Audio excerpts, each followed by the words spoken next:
Assalamualaikum warahmatullahi wabarakatuh. Selamat datang kembali pemirsa di channel yang paling bermanfaat di atas muka bumi ini ya. Boykot Ali Hamzah ini yang kemudian eh, kita lihat bahwa seorang konten kreator di boykot ya netizen atau warganet usai dianggap sebar kebencian soal K-pop. Padahal apa yang dia katakan itu adalah ada yang memakai suara adzan di TV di Korea Selatan dan ternyata benar bahwa TV Korea Selatan itu minta maaf, berarti kan memang merasa salah. Nah, si Ali Hamzah ini ya kan cuma mempertanyakan, loh kok kalian lebih membela K-pop daripada agama kalian ya. Nah, itu sebenarnya titik tolaknya adalah dia ingin menasehati ya, dia ingin menasehati tapi kemudian ya banyak yang sampai dibuat petisi ya, sampai dibuat petisi dan banyak yang tanda tangan itu sampai Jumat sore itu kalau kita lihat beritanya di sini para pemirsa ya, itu sampai 134.000 dan kemungkinan akan bertambah ya. Tapi menarik ini sebenarnya kenapa kok kemudian ya apa namanya ya para K-popers itu gampang sekali untuk tersulut ya, padahal apa yang dilakukan oleh Ali Hamzah ini adalah suatu bentuk nasihat yang baik ya, dia juga ngomongnya baik-baik ya kan, yang dia mengadopsi dari beberapa berita untuk istilahnya menyadarkan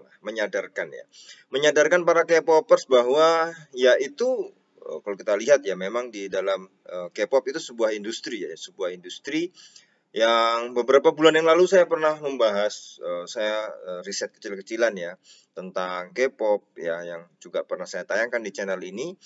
Dan banyak sekali situ adalah settingan-settingan sebenarnya, settingan-settingan supaya terus menanjak. Dengan ternyata juga banyak permasalahan-permasalahan di dalamnya yang kalau namanya orang sudah suka, ya suka banget apalagi, itu justru malah menafikan, malah pura-pura tidak tahu, justru malah melihat itu semua ya, terutama para K-popers ya, melihat itu semua sebagai kita kan menyadarkan ya, kita ingin menyadarkan mereka para K-popers. Oke lah, kamu boleh suka dengan musik K-pop ya, oke silahkan.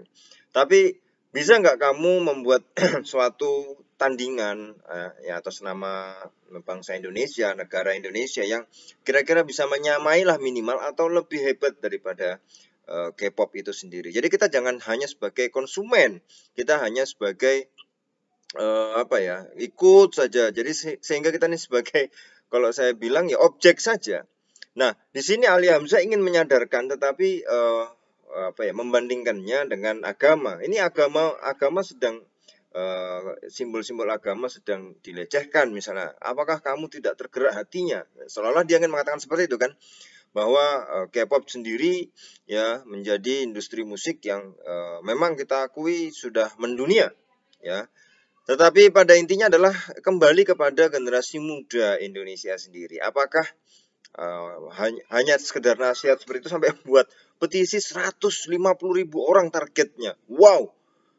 Tapi saya itu betulan nggak sih, atau jangan-jangan pakai akun bot ya untuk yang tanda tangan itu? Karena banyak sekali ya. Emang setahu saya ya K-pop itu kan pendukungnya disebut K-popers ya enggak banyak-banyak amat sih ya. Tapi kok bagaimana itu seolah-olah bisa menjadi banyak gitu ya.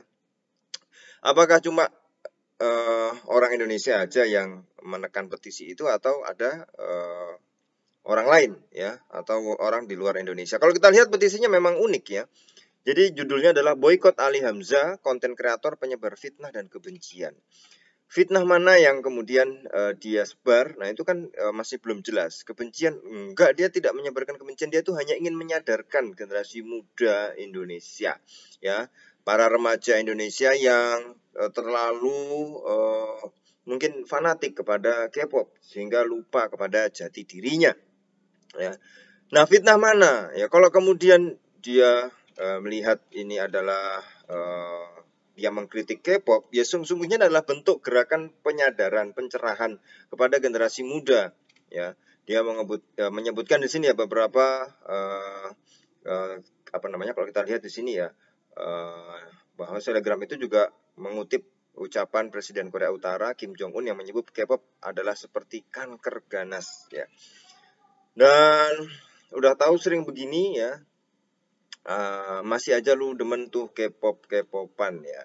Atau ini fokusnya waktu ini adalah bagaimana tentang konten ya, azan itu dijadikan sebagai bagian dari musik yang sudah diremix, dan ternyata memang TV Korea Selatannya itu, TV yang di Korsel itu adalah minta maaf. Kalau udah minta maaf berarti kan memang salah. Nah, terus kenapa kok harus diboikot Ali Hamzah ini padahal dia menunjukkan kepada sebuah kebenaran. Padahal dia menunjukkan untuk berniat untuk menyadarkan ya. Dan ini adalah kita cinta agama ya boleh gitu. Kita cinta K-pop ya lihat-lihat dulu sebenarnya bagaimana porsinya gitu kan. Apakah melebihi cinta kita terhadap agama atau jangan-jangan ya K-pop itu sendiri sudah menjadi agama dalam tanda kutip di era modern sekarang, sehingga apa ya, itu menjadi salah satu yang harus dibela, apalagi yang K-popers garis keras itu ya, bahkan sampai aduh. Nah, ini memang kita perlukan gerakan penyadaran. Nah, kalau ada petisi untuk memboikot Ali Hamzah, kenapa tidak ada petisi ya untuk memboikot K-popers yang membuat petisi kepada Ali Hamzah. Jadi petisi dibalas dengan petisi lah ya. Artinya apa? Ya memang mungkin ada banyak orang-orang yang tidak suka dengan K-pop ya, dalam artian bukan membenci ya, tidak suka. Kan misalnya bakso sama mie ayam. Saya sukanya bakso, tidak suka mie ayam. Bukan berarti saya benci mie ayam, kan saya tidak suka. Selera musik saya bukan K-pop gitu kan. Dan saya yakin banyak juga. Tapi mereka mungkin tidak bersuara, mungkin mereka tidak membuat petisi. Tapi kenapa K-pop ini kalau kemudian dikritik saja itu padahal wajar lah di dalam dunia ini. Kalau kita mengkritik ya wajar lah, apalagi berkaitan dengan generasi muda Indonesia yang kita pengennya adalah kesadaran mereka ya untuk bisa berkreasi, bukan hanya sebagai konsumen ya para pemirsa, bukan hanya sebagai konsumen yang kalau mungkin Ali Hamzah dalam sudut pandang agama, bahwa kita jangan lupa terhadap agama kita karena kita hidup ini beragama. Nah, intinya adalah ketika kritik-kritik itu datang kepada K-popers ya, mereka seolah-olah tidak mau disalahkan, seolah-olah itu adalah menghina diri mereka. Padahal kita ini menyadarkan, kita ini memberi nasihat, dan mudah-mudahan ya bisa diterima. Kalau enggak ya sudah gitu kan. Tapi sampai diboikot ya, apa hubungannya dengan boikot? Apakah dengan memboikot ini kemudian K-pop menjadi sempurna? Kan tidak, di dunia ini mana ada yang sempurna? Tidak ada para pemirsa ya. Tentu saja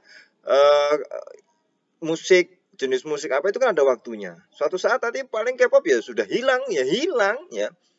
Namanya juga ada masanya ya. Setiap zaman itu ada masanya ya. Setiap segala sesuatu itu ada masanya, dan ini menjadi penting untuk perenungan para generasi muda Indonesia. Apakah kita hanya mau sebagai konsumen, objek, sehingga kalau dari sudut pandang Ali Hamzah ya, ini dia mempertanyakan bagaimana generasi muda mendatang kalau kemudian tidak erat memegang agama. Ini betul juga, dari sudut pandang ini ya betul juga gitu loh.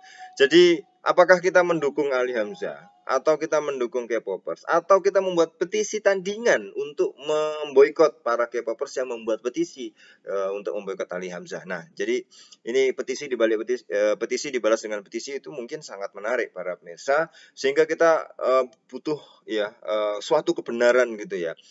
Dan saya menyaksikan apakah memang betul-betul bisa sampai 150.000 tanda tangan atau petisi. Saya rasa tidak. Ya mungkin hanya 134 karena K-popper sendiri ya kayaknya nggak ada yang main YouTube gitu ya. Mereka mainnya di Twitter. Mereka mainnya di Twitter dan senang buat hashtag segala macam. Ya yang ini apalagi kalau kemudian kemarin sempat ada produk makanan yang dikaitkan dengan idol mereka, itu wah sudah itu membuat pergerakan.